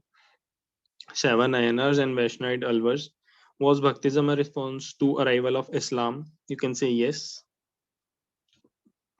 Why? Because it had the common elements. You can say no, because it had foundation in Hindu texts and the timeline was different, right? So it is more of if an opinionated question comes on this thing, right? Textual base, all this maybe nothing much important, just you need to remember the literature. And since literature has been asked last year only, this thing becomes slightly less important, right? So these were the people who were associated with Bhakti movement. The prominent Nayanars, Shaivites, Alvars, Vaishnavites.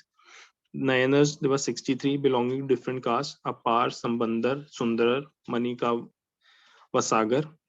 Their compilations were Tevaram and Tiruvakam. Alvars, they were the Vaishnavites, 12. Names like Andal, Tondari Podi, Alvar, and Nammalar.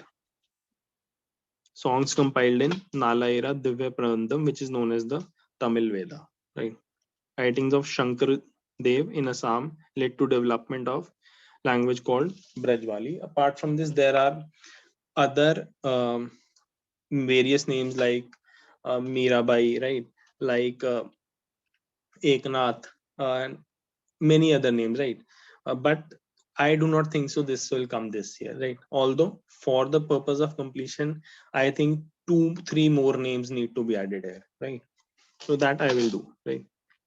Then Nirgun Bhakti, Sagun Bhakti, social impact, common thing. Just you need to, this thing can come, right? Because a question on Bhakti literature had come, not on the impact of Bhaktism, right? So this thing can come. So these are general things. Transformation of medieval Hindu society, individualistic pathway to moksha, inclusive women empowerment, regional languages developed. Then if this thing comes, you can mention the name of the languages. Patronage by rulers, leaders, Shankaracharya, his doctrine of Advait Vedanta.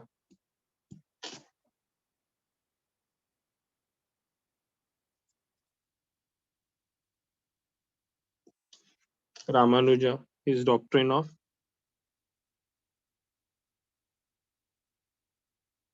his doctrine was Vishishtadvait. Dvait- Vishwishtadvait, right? This thing, and philosophical basis to the teachings of Vaishnavism. Baswana, Lingayat saint in that was the Nayanars, like kind of you can say Nayanars, but they had different beliefs regarding the things.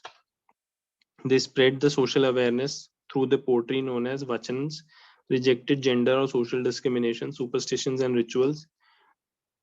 Wore linga, right, in silver case, questioned the theory of rebirth, remarriage, and post puberty marriage. This Baswana sect or topic has been in news for a long time. It has not been asked, and so that's why at least this much knowledge you should be having in your mind. Ramananda, he was influenced by Nathpanthi ascetics, and in the north, Naths, yogis, and siddhas, they were famous. They were very simple people, right? So kind of living a very living in austerity, right? They challenged Vedas in local languages, right? Sufism, again, nothing to discuss in this thing. The common thing, the impacts for humanism, inclusive harmony, indigenized Islam, language empowerment, impact on rulers like Akbar, right? Differences between Bhaktism and Sufism, common points, nothing to tell in this thing, right? Read on this thing. Next is the school, the topic or the question on Indian philosophy has not come till now. And this is one of those aspects which can be asked, right? Directly, this has not come, and this is one of the peripheral aspects. Unlike, let's say, uh, maybe the fairs and festivals, martial arts, and all this thing, this is one of the things which can be asked. That's why I have included this thing. Sankhya School by Kapil Muni, oldest school. Sankhya literally means count. Count. It believes in the dualism or Dvait, that soul and matter are separate entities whose concept is the basis of all real knowledge. Salvation could be attained only through acquisition of knowledge. Knowledge can be acquired through perception, inference, and hearing. So, whatever 2-3 points you can remember in your mind, that is the maximum that is needed from this thing, right? Yoga School by Yog Sutra of Patanjali. It means the union of two major entities. Human beings can achieve salvation by combining meditation and physical application of yogic techniques. Physical aspect basically dealing with asanas, breathing exercise, pranayams, adarayam, niyam, pratyahara, dharna, and all these things, right? So whatever keywords you can remember and you can put in the paper. Nyay by Gautama, author of Nyaya Sutra. They believe in the logical thinking to achieve salvation, right? So आज भी है ना ये. You say that okay, I believe that if we can think logically, ultimately we will do good in life, right? We will not be disturbed by unnecessary elements, right? So you are more of you will consider yourself as a rational person, right? But you might be on the other side and you feel that okay, if I devote myself entirely to devotion, I will ultimately do good in life. Then there could be someone who would say that okay, if you remember, if you show your faith in this particular book or something, you will do good in life, right? So it could be Ved and it could be Upanishads. So the similar thing, right? So salvation could be acquired through real knowledge. Life, death, and salvation as mysteries can be solved only through logical and analytical thinking. God not only created the universe but also sustained and destroyed it. Just additional point if you can remember. Vaisheshika School by Kannada. He believes in that universe was created by 5 elements. Existence of God, they believe in this, and it is the guiding principle. There's a cyclic process. They believe in the law of karma. Have a very scientific approach, which developed, then they developed the atomic theory, responsible for the beginning of physics in India. Right? Mimamsa school, Gemini Sutras are the origin. They say that the Vedas contain the eternal truth. One has to fulfill all the duties prescribed by the Vedas. One's actions, they are responsible for the merits and demerits. A person would enjoy the bliss as long as their meritorious acts last, right? None are free from the cycle of life and birth, life and death. Since they said that since the Vedas are the ultimate thing na, and Vedas themselves said that there is a differentiation, right? So indirectly this philosophy legitimized the social distance, right? Because for knowledge you would have to go, you would have to have the knowledge of Vedas, and a person from the lower caste, he would then need to go to a Brahman, right? Vedanta school, Vedanta means Ved and Ant, that end of the Vedas. They believe in the Upanishads. They say that the Brahma is the reality of life and everything else is just unreal or Maya. Atma, or the consciousness of self, is similar to the Brahma. Theory of rebirth, they advocate this thing, right?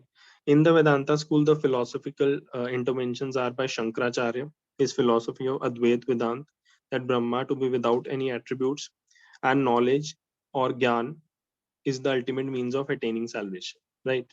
Ramanuja, He says that Brahma possesses certain attributes, right? And this year, this question was also asked in prelims, right? Where it says that practicing devotion and having faith is the ultimate way to achieve salvation, right?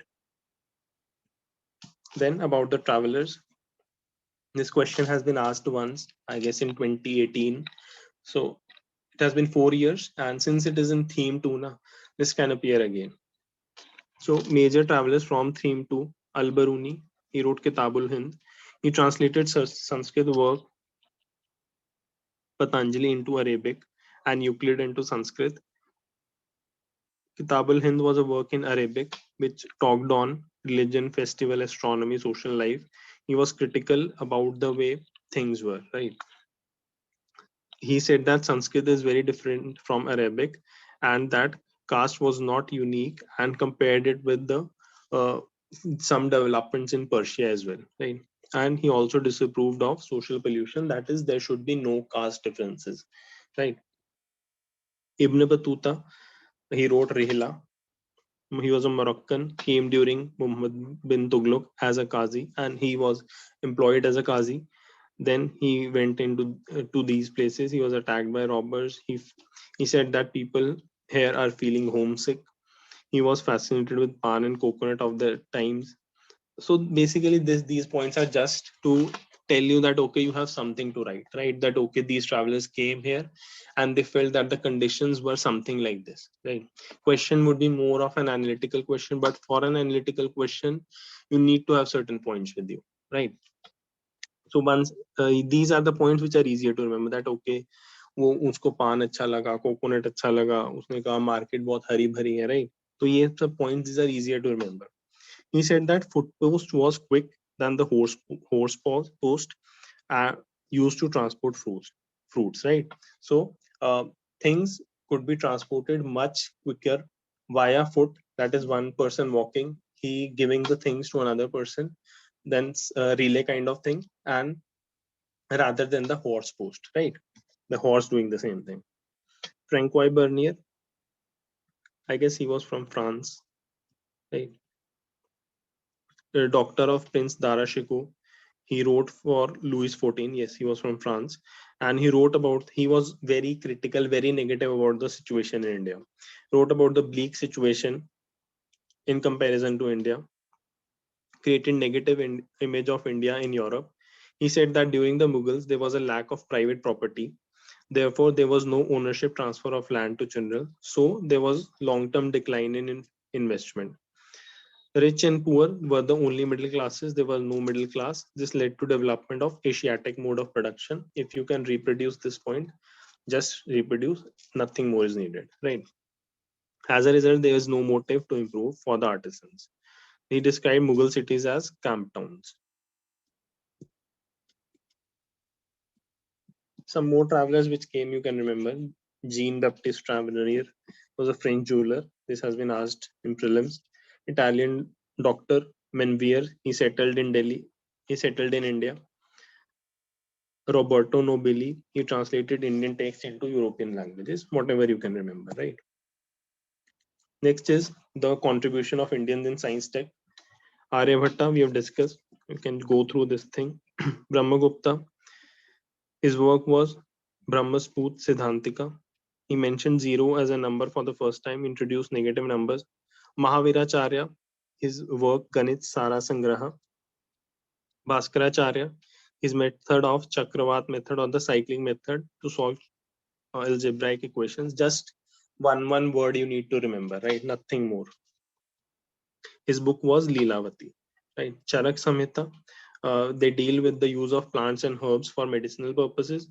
Shushruta Samhita, dealing with surgery and all. Sarangdhar Samhita, emphasize the use of opium in medicines. Indian philosophers Kannada and Katyayan, they coined the idea of atoms and that material world is constituted of atoms, right? Nagarjuna, he was the famous alchemist of the times. He was expert in transferring the base metals into gold, right? So across all the fields I've included one dimension, right? Then Yukti Kalpataru was famous for his techniques in shipbuilding, right? Then this is one general thing, it can help you in society, it can help you in questions of culture, it can help you somewhere maybe in GS2 as well, and it can help you in your essay as well, right? General points on Indian culture, how we say that Indian culture is inclusive, right? And how we say that Indian culture has certain elements of exclusion as well, or certain challenges included with associated with Indian culture, right? Spirit of inclusivity, where do we agree? In ancient India, this word you can use, this is a nice word, cosmic vision. It says that Indian culture, it considers all elements of creation, both living and non-living, as manifestations of the divine, right? This is the meaning of cosmic vision. Then Vasudev Kutumbakam, unity in diversity, hundreds of versions of Ramayana in India, sense of harmony, concept of Purusharth, balance. Rigveda says truth is one. Many foreign cultures invaded India, and Indian society gave every culture opportunity of prospering, right? Peaceful coexistence. So these are the points you can use to substantiate your point, right? Then what are the disagreement points? That caste system is there in India, untouchability, status of women, Manuvadi system. In medieval architecture, what are the points where you would agree? Architecture, it is a synchronization of Indian Indo-Persian elements, religion, Sikhism, inculcating elements of Hinduism and Islam, ideas of Bhakti movement, Sufi movement, Akbar, Rajput policy, Badh Khana, Deen line, all these things. In medieval India, you would say the disagreement points could be destruction of temples, agenda of conquering Kafirs, state of women worsened, caste system spread into Islam, Christianity, and other religions, right? These are a few of the PYQs, right? Elaborate PYQs, just read them, right? Maybe you can make short notes out of them. The rock cut architecture, this was, I guess, a question of 2020. The rock cut architecture represents one of the most important sources of knowledge of early Indian history and art, right? So you need to see that, okay, this is the way this question needs to be done, right? Quite elaborate, but 60-70% things you would be knowing it. Plus, we have to discuss the rock cut architecture and somewhat sculpture tomorrow, right? Then this also asked, Pala period is the most important phase in the history of Buddhism in India. So these are the points which you can use. Revival of Nalanda University, foundation of Vikramshila University, foundation of Lama Buddhism in Tibet. Of course, you might not be knowing this thing, but just to have an idea that, okay, if a question on Buddhism comes now, I can expand along these dimensions, right? Spread of Buddhism in Southeast Asia. Now you see that, okay, in Bengal, maybe from Bengal, it is possible to spread into that region, right? So this is the thing, and the practice question for day, this is mentioned here. Those who are enrolled, I will say that you write this question. The question is, the evolution of temples in India was reflected not only in time, but also in form and utility. Analyze with the help of examples, right? Write this question. The PDF will be available to the enrolled students, right? Write this question, and in the channel, the channel of the enrolled students, you would be given instructions, okay, how you need to name this PDF. And if you are writing this question, you have to maximum submit the question within 2 days, right? So by July 3rd, your answer should be with us. Otherwise, it won't be evaluated, right? Because then it destroys the initial total incentive about the thing, right? So we have discussed most of that aspects of art and culture which are relevant and which can be reproduced, right? Otherwise, it is, it is an endless ocean. Few other aspects we'll be discussing tomorrow. Tomorrow's class most likely will be somewhere around between 2 to 4, either at 2 or at 3 or at 4, but I'll confirm it by tomorrow morning, right? Any doubt in today's session? We are done for the day. Sir, I have a small question. Yes. Hello, sir. I'm Yes. not, sir. I'm not writing this year mains. Prelims could not be clear. So the thematic course 2020 will be the same for the 23, or should have to join the next year.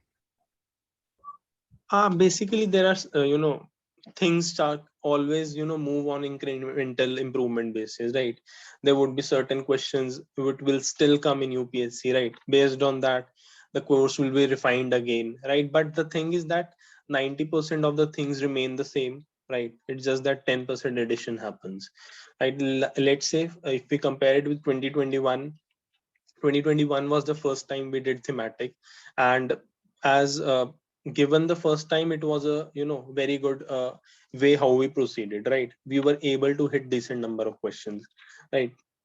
But yes, we also realized that yes, this thing can be added, this thing can be added, this thing can be added. So 2022 is coming with those things, right? Like last year there was no provision of this previous year question discussion. There was no provision of you are being given a practice question, right? So it's just that we feel that okay, this thing if added into the course, this will benefit the students more or less. If you say on the content side, 80 to 90% of the things remain the same, right? But yes, 10 to 20% of the improvements would be there.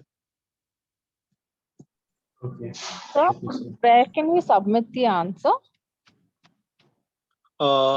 You are in the channel, the Yes, sir. thematic session channel. Okay. Yes, you'll be getting instructions there only, right? Okay, sir. Thank you. Welcome.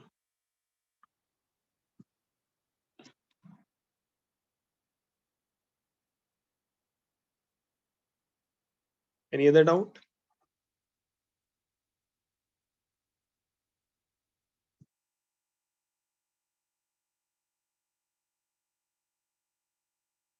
Any doubt to anyone?